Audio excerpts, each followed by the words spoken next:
Salut à tous, dans cette nouvelle vidéo Lego, il s'agit de la brique actu #81, vidéo dans lesquelles on discute de l'actualité chaude et brûlante de notre brique danoise préférée. Au menu aujourd'hui, du plombier et du Jedi, puisqu'on va parler des news d'hier, où on a eu le reveal global de toute la gamme Lego Super Mario, et de la news d'aujourd'hui, avec la vague de 7 Star Wars qui va occuper le second semestre 2020. Au menu aussi d'autres petites choses, comme des investissements de Lego, un super mock français en course sur la plateforme Lego ID et d'autres petites choses croustillantes. Je vous en dis pas plus, on y va tout de suite pour cette brique actu chargée, c'est parti. Wow, mais quel programme cette brique actu! Alors si t'aimes, t'oublies pas de laisser un pouce en l'air et surtout, tu t'abonnes à la chaîne et que t'actives les notifications.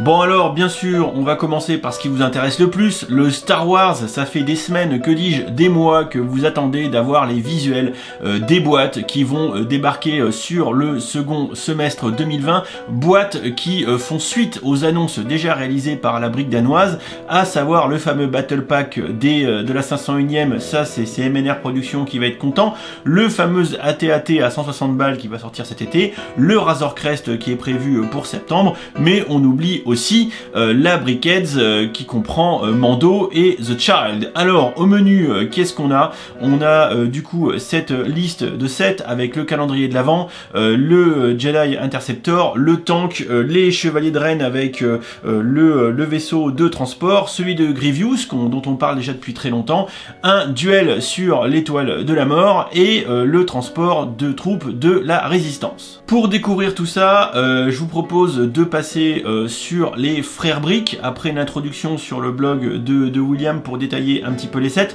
Alors tout d'abord, on a une énième version de Jedi Interceptor avec ici celui d'Anakin, 240 pièces. Bon, 30 balles visiblement. Alors bien évidemment, il s'agit du coup d'une nouvelle version de celui qui était sorti en 2014, le 75038, et on va voir que cette version 2020 lui ressemble énormément, mais du genre énormément, modulo quelques mises à jour de pièces. On a ensuite le Armored Assault Tank, le AAT 75283, 286 pièces et visiblement 40 balles.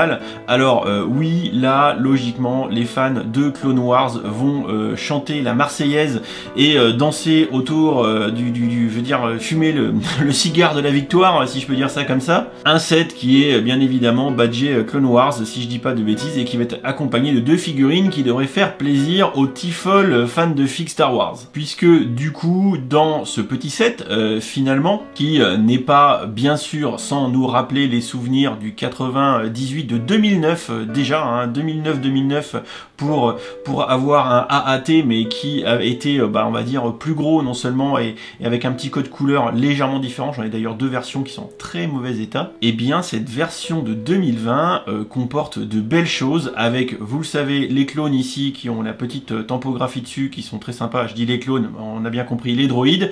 Une version de clone d'Ashoka, on voit le motif sur le casque qui est de toute beauté, on est d'accord, ça va encore faire plaisir aux fans de figurines, mais surtout, le clou du spectacle, ce sont tous les fans d'Ashoka Tano qui vont pouvoir récupérer enfin une figurine, parce que visiblement sur le marché secondaire, celle existante commençait visiblement à coûter cher, et un peu comme le Battle Pack de la 501ème, on va pouvoir faire des économies de ce côté-là. De l'autre côté, on quitte Clone Wars pour retourner vers l'épisode 9 et la fin de la saga Star Wars et des Skywalker, avec ici un vaisseau autour des Chevaliers de Ren, petit nom le Night Buzzard, le Buzzard de la nuit.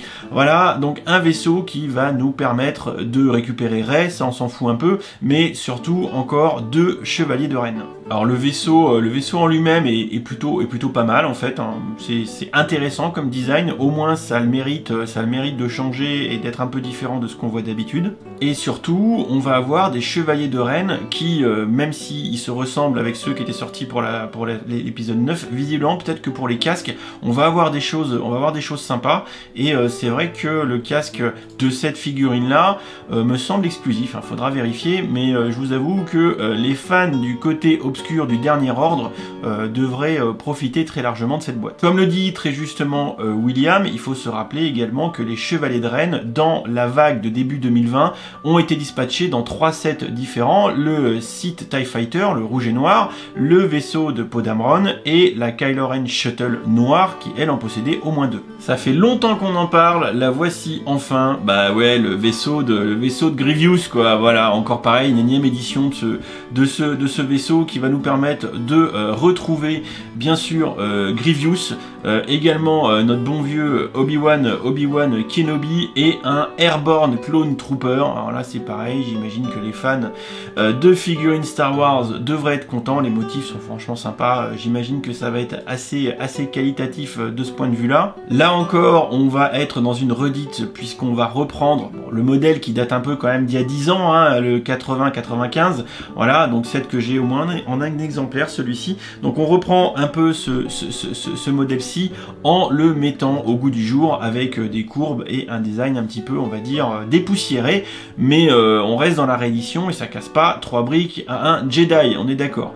Voilà, on continue avec encore une réédition, c'est la série, avec le trône de Tonton Palpatine qui va être content, une boîte qui comporte 5 figurines, et également, visiblement, on va avoir beaucoup de fonctionnalités au menu, hein, vous voyez ici, on va peut-être pouvoir ouvrir la porte, avoir des escaliers qui se cassent, Tonton Palpatine is back, Dark Vador, Luke, des gardes, bref, une pléthore de monde dans ce set, bon, qui va quand même coûter 100 balles, hein, donc on va en avoir pour notre thune, enfin tout du moins on va devoir lâcher notre thune pour l'avoir, clairement, mais je vous avoue qu'il me hype pas mal ce set parce que graphiquement, d'un point de vue design, je le trouve plutôt intéressant.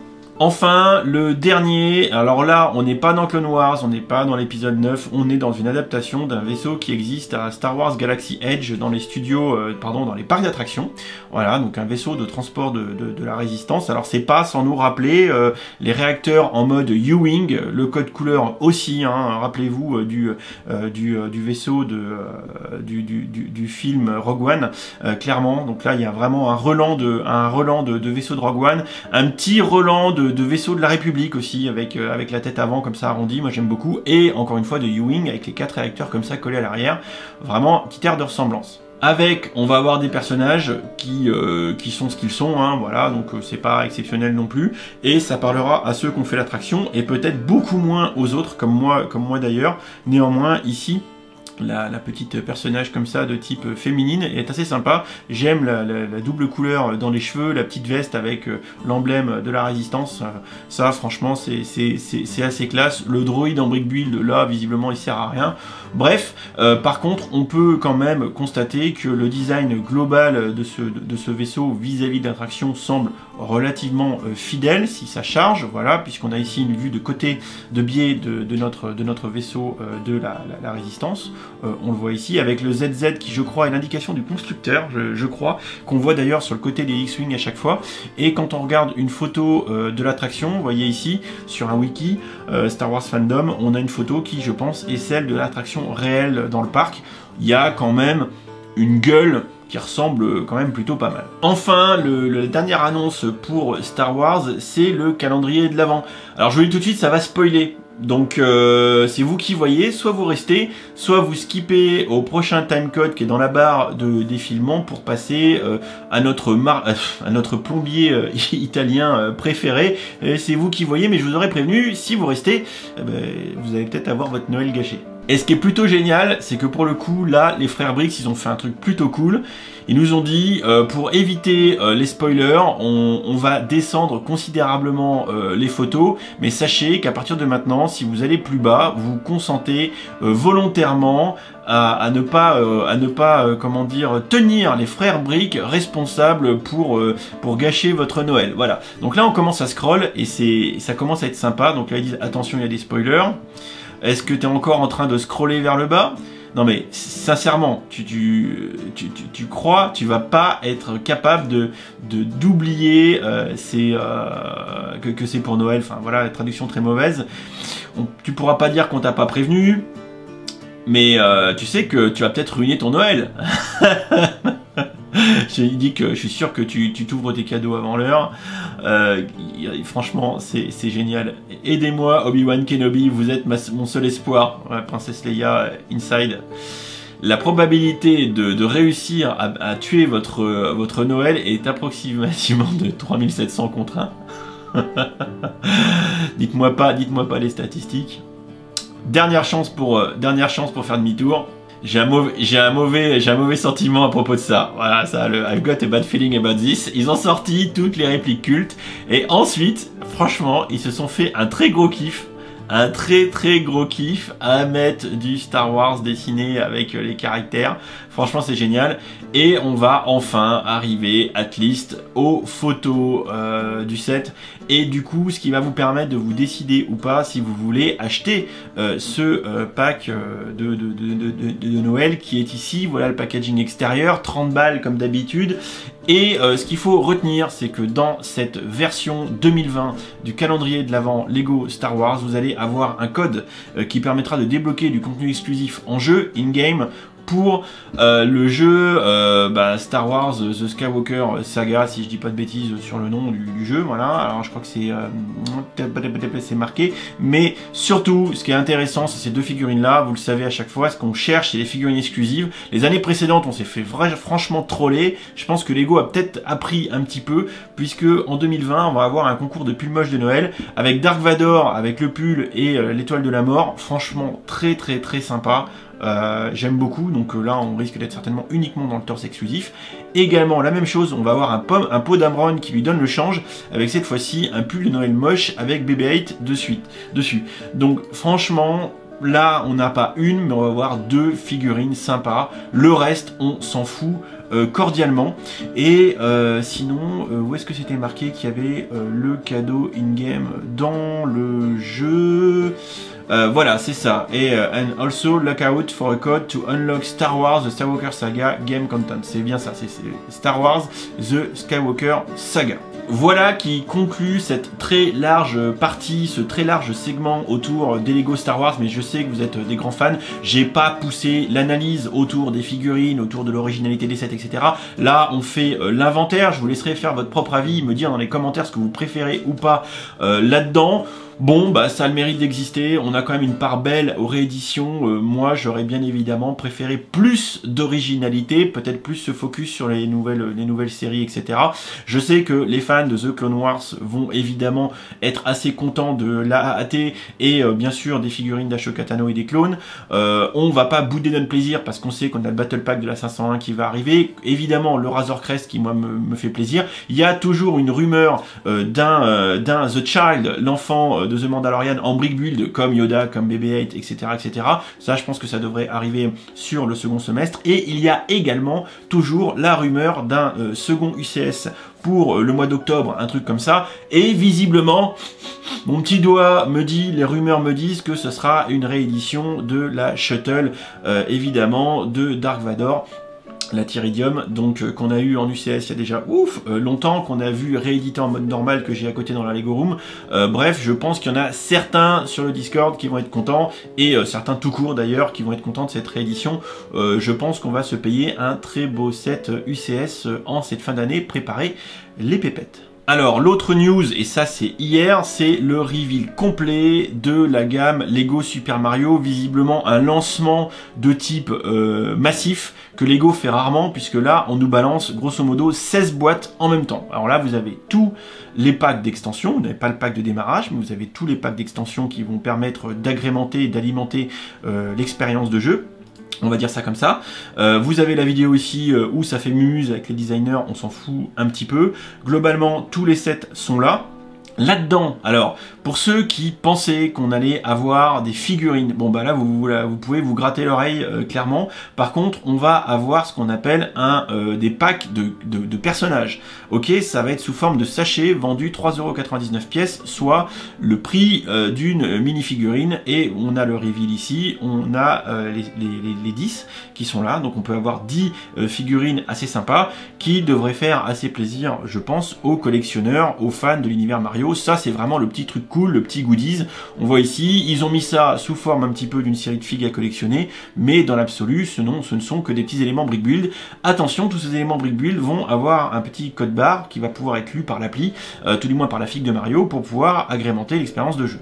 Derrière, donc du coup là il y en a 10, en fait quand on lit cette ligne là il faut lire 10 trucs, et là on a 1, 2, 3, 4, 5, 6, 7, 8, 9, 10 packs d'expansion qui sont du coup sur la photo ici avec des choses plus ou moins sympas qui vont se rajouter au pack de démarrage à 59 balles et aux 4 tenues qui donnent des pouvoirs différents à Mario, 9 balles chacun.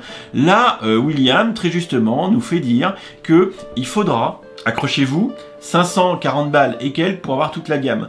Eh ben ça va faire cher pour jouer à Mario, hein, moi je vous le dis. Hein. Donc si on va sur les frères Brick pour descendre plus rapidement dans les visuels, donc on a le pack de démarrage à 60 balles, les 10 caractères qu'on peut obtenir en mode blind, donc dans les sachets, donc quand on va avoir des doublons, on va vraiment être comme des cons, parce que là je pense que ça va pas s'échanger aussi facilement que des figurines. On a ensuite pack d'extension de la forteresse, un petit truc d'extension de désert, un truc d'extension de lave, alors beaucoup de pièces exclusives, hein, beaucoup de pièces qui ont été faites pour pour cette gamme, le pack d'extension avec le Power Slide qui a été d'ailleurs featuré dans le live qu'a fait Lego France autour de ça, le pack d'extension autour de Boomer Bill Barrage Expansion Set, les grosses bastos là, voilà, ça c'est très sympa, une pack d'extension autour de la maison de Mario et de Yoshi, ça va être mignon avec un Yoshi en brick build qui va franchement être kawaii, une pack d'extension avec Toad et l'extension champignon, bon, pourquoi pas, qui a été gros, et évidemment le gros morceau hein, qui est le plus gros set, qui est le château de Bowser, qui peut se mettre en mode boss final. Bien sûr, je pense que tous les fans de la saga Mario voudront avoir ce set pour le mettre en bout de course et pouvoir jouer avec. Hein. Ça, clairement, je pense que c'est l'objectif caché de Lego, de nous faire dépenser masse de thunes pour avoir le Bowser en brick build, qui est plutôt quand même pas mal fait, ça c'est pas un souci. Ensuite on a les packs d'accessoires pour Mario, on en a 4, on a le pack Fire Mario, le pack Mario Hulu-Copter, le pack Mario Bricoleur et le pack Mario ici petit chat, c'est ça, c'est les petits chats, c'est ça, et le pack Mario Builder Bricoleur, voilà, et on en a d'autres, on en a encore un là, enfin c'est une catastrophe, hein, voilà, c'est une catastrophe. Pour ceux qui ont regardé hier 11h30 le live de Lego France en direct sur Facebook avec le youtubeur EMB et l'autre mec no name dont j'ai complètement oublié le nom que je ne connais pas, qui est d'ailleurs très sympathique. Globalement, mon avis sur le live de Lego, c'est qu'en 1 heure et quelques de live, ils ont galéré à nous montrer l'intérêt de la gamme, c'est-à-dire que pour en avoir discuté avec d'autres personnes, c'est que vous déplacez Mario un peu comme vous voulez, mais vu qu'il n'y a pas de règles, Dixit, mon maître spirituel qui se reconnaîtra, eh bien vous pouvez faire ce que vous voulez, vous pouvez avancer, vous pouvez reculer, vous pouvez survoler toutes les briques, en fait, vous faites une super, comment dire, espace de jeu, mais vous allez pas dessus, en fait, vous clippez jamais la figurine sur les briques qu'il y a par terre, parce qu'en fait, vous allez juste vous focus sur les pièces avec un code barre, donc vous allez sur le premier code barre, vous allez changer, vous allez vers l'autre code barre, vous allez taper comme un retard la figurine de Mario sur la bébête qui doit tuer, et puis bim, vous jumpez directement à la fin et c'est fini, quoi. Voilà, il y a quelques fonctionnalités d'amusement avec par exemple le Power Slide où faut éviter de faire toucher les plantes carnivores à Mario sur les côtés pour gagner du temps additionnel. Bon voilà, ça, je pense que malheureusement le concept va vite s'essouffler. Enfin, c'est mon avis perso, c'est que les gens vont presque plus s'amuser peut-être à construire le stage, construire le plateau de jeu que de jouer avec. Voilà, quand vous aurez fait 5 minutes avec Mario à collecter des pièces, à l'entendre faire des bruits, enfin que sais-je, et que vous allez vous rendre compte que tout le plateau de jeu que vous avez fait 10 mètres, vous pouvez le jouer en 2 minutes chrono, en jumpant d'un code barre vers un autre code barre. Je pense qu'en fait le jeu manque de limites et c'est tellement libre que vous pouvez faire n'importe quoi et vous savez que s'il y a trop de liberté, trop de liberté tue la liberté et finalement ça va pas bien se passer parce que les gens vont aller au plus court, vont pas tricher mais vont aller tout droit, quoi. Donc est-ce que ça va être cool, je sais pas. Alors c'est sûr que pour autant les gamins vont plutôt kiffer, hein, je suis assez d'accord, mais est-ce que ça va être vraiment rejouable dans le temps? Et voilà, moi je pense que ça va, comme mon maître spirituel l'a dit, être un one shot, très certainement, ça va s'éteindre, et voilà, tout ce qu'on peut espérer par contre c'est que ça sera la porte ouverte à d'autres collaborations avec Nintendo, vers d'autres gammes, vers du Zelda peut-être ou d'autres choses, et voilà, ils ont mis le paquet sur Mario. mais bon, voilà, je suis pas sûr que ça remplisse le contrat attendu. Quant au live qu'a fait Lego France, je pense qu'effectivement ils nous ont pas aidé à bien cerner comment fonctionnait le produit. Moi, ils m'ont pas vendu du rêve. Ça, en point négatif, ils m'ont pas vendu du rêve. En autre point négatif, ils se sont fait toper en plein live à être partis à offrir que 3 cadeaux là où ils en avaient 10. Quand ils ont offert les 3 et que les youtubeurs ont dit allez c'est fini, on a offert les 3, les mecs dans le chat ils ont fait les cocos là, vous êtes gentils hein, mais c'est pas 3 qui est annoncé dans le règlement du concours, c'est 10 hein.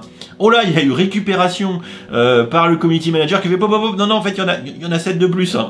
Et, bon enfin bon. Voilà, c'est comme d'hab des génies. Par contre, ce qu'il faut relever en très positif, c'est quand même l'animation qui, même si elle a été franchement pas flamboyante, a été rondement menée sans couac. Ça c'est déjà bien parce que un live comme ça avec Lego, je pense que c'est relativement cadré. Ils ont pas dit de conneries, ils ont pas vendu de rêve, mais ils ont pas dit de conneries. Et la qualité du stream en lui-même, avec la régie, le montage technique, le stream avec le lead designer de Balloon qui a été en direct, les simultanés, la traduction en direct. Bref, d'un point de vue organisation, pour le coup, organisation technique très bonne, contenu moins bonne. Voilà, c'est mon avis sur le live que vous avez pu peut-être suivre en direct hier sur la page Facebook de Lego France. Ensuite, pour les fans de technique, une news qui est visiblement issue d'un catalogue Halemin. 3 photos, 3 sets à venir. Un gros set Volvo qui en plus va être équipé du nouveau moteur, on va dire angulaire, qui est issu de la gamme Spike Prime, donc de la gamme éducation. Un très gros set. Un Osprey, hein, donc c'est de l'hélico avion Boeing, hein, on va dire un avion hybride transformable, voilà, et également une bétonnière, voilà, donc voilà pour les fans de travaux publics, ça devrait arriver au mois d'août visiblement, et ça va partager l'affiche avec la Dodge Charger technique. Voilà, William, qui a repris l'information un peu après, nous balance que effectivement la bétonnière ça va être 100 balles, le bel V2 Osprey qui est très sympa 130, et le fichu camtar de TP Volvo 250 balles, ouais quand même. Mais par contre ça a toujours une belle gueule, hein. Franchement les véhicules Volvo en technique, ils ont toujours quand même tendance à faire des trucs plutôt cool. Autre petite news des frères Brick que j'ai trouvé sympa et que j'ai voulu vous partager, c'est que durant le confinement et récemment, les réseaux sociaux, Lego a pondu beaucoup de contenu pour nous occuper, et ils ont fait des trucs plutôt cool. On voit ici des petites notices d'instruction qui étaient, enfin de construction qui étaient plutôt cool, avec le télétravailleur à la maison qui se fait attaquer par son chat, et qui quand il voit une photo de son boss finit par retourner la photo et se mettre à faire du gaming sur son PC. Et on a deux autres avec l'arbre à chat ou encore le cuisinier du dimanche qui fait tout cramer et qui se commande au final un petit Uber Eats. Chez William qui nous confirme que Lego communique officiellement sur le fameux canard qui va être un set exclusif un petit peu commémoratif en édition limitée, uniquement en vente à la Lego House, à la maison de la brique, avec le logo Lego en mode old school, et bien sûr le canard qui est un hommage au premier jouet en bois, Lego ayant fabriqué des jouets en bois entre 32 et 1947 avant de passer full plastique après les années 60, sous-entendu à retirer complètement le bois à cet horizon. Donc William va nous en faire une review bientôt, à voir si vous devrez dépenser de l'argent sur les réseaux parallèles pour vous le procurer, ou vous tout frais payer un petit trajet jusqu'à Billund. Un article trouvé sur les frères Briggs qui est ici sur GameIndustry.biz, qui semble être un gros site pour les professionnels du jeu vidéo. L'article nous dit que un certain monsieur qui s'appelle Robert Lau, qui est ici Robert Lau, qui est en fait le patron de l'investissement, on va le dire ça comme ça, le patron de l'investissement de la Lego Venture. La Lego Venture, c'est en fait une structure qui vient financer des entreprises, voilà, faire du financement en fait, c'est du financement. Et du coup, ce qu'ils disent, c'est que lors de cette finalement mince, comment ça s'appelle, Investments Investment Summit Online. Alors c'est un truc qui devait regrouper en fait gros de professionnels du jeu vidéo comme PlayStation, Epic, Sony, enfin Sony c'est PlayStation, pardon, Sega, etc. Enfin tous les poids lourds.